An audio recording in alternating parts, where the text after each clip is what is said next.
네, 안녕하세요. 박서영입니다. 저는 부부 상담을 하고 그중에서 부부 성상담을 하는 사람이에요.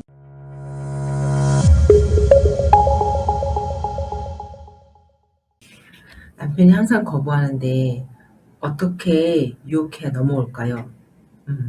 제가 이제 이런 상담을 할 때 남편이 어떻게 거부해요?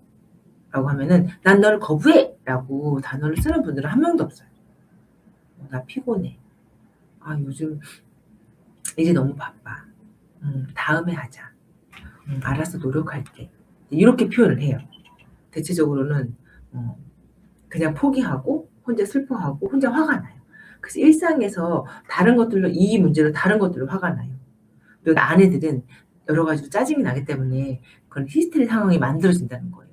그럼 남편은 그게 원인인지도 모르고 일상에서 싸움이 잦아지다 보니까 더 관계하기가 힘들어지고 멀어지는 경우가 많아요. 이럴 때 막 속옷을 입다거나 뭔가 야한 향수를 뿌린다거나 이런 걸로 뭔가 문제를 해결해 보려고 해요. 그런데 이게 더 이 남편을 미룰 수 있어요. 보통 이제 남편들이 항상 거부하는 이렇게 세 가지는 뭐가 있냐면 신체적인 건강상의 이유로 나빠질 수 있어요. 신체적인 그리고 관계적인 부부싸움이 막 심하면 하고 싶지 않을 수 있거든요. 아내가 나한테 막 어떤 남편은 아내가 싸움할 때마다 이제 욕을 한다는 거예요. 이 병신 새끼야 막 이렇게. 그게 너무 싫다는 거예요. 여전히 앙금이 쌓여 있다가 할래? 그러면 이제 하고 싶지 않다는 거예요.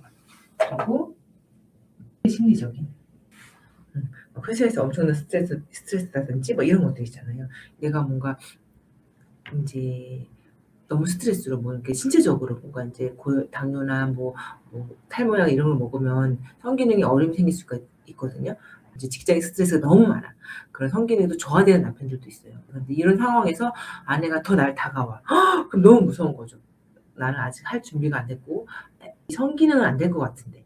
그러면은 더 회피하고 심한 경우는 그렇게 밝혀?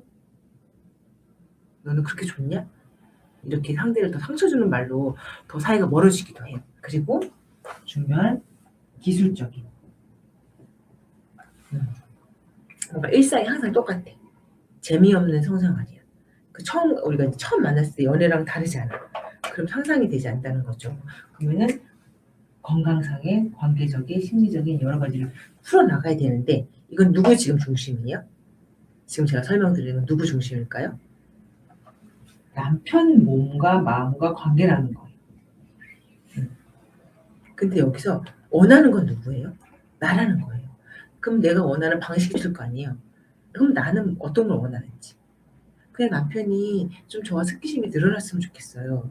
뭔가 일상에서 스킨십이 사라지고 특히 관계적인 문제가 있는 분들은 서로 미워지니까 일상의 손잡기나 뭐 입맞춤 이런 사소한 스킨십까지 사라진다는 거예요. 그럼 이제 요거를 풀어나가야 되는 거죠. 그리고 뭔가 성의 크기. 내가 여기 남편하고 관계가 나쁜데 막 이쁜이 수술 같은 그 성의 크기를 바꿔. 그렇다고 도움이 될까요? 도움이 되지도 않아요. 항상 똑같은 패턴을 반복하다 보면은 성생활에 더 이상 기대가 되지 않아요. 그럼 뭔가 지루해. 남편이 여기서 더 이상 뭔가 자극적이지 않아. 그럼 이제 기술적인 것을 배워야 되고. 우리에 맞게 풀어나가야 되지 그냥 뭐 정력제를 먹거나 운동을 하거나 그리고 남편한테 병원을 다녀오거나 이런 걸로 해결되는 게 아니라는 거예요. 그래서 우리가 이런 성기능에 어려움이 생겼을 때도 문제의 원인을 찾고 그거에 대해서 해결하는 방법을 찾는 것이 굉장히 중요해요.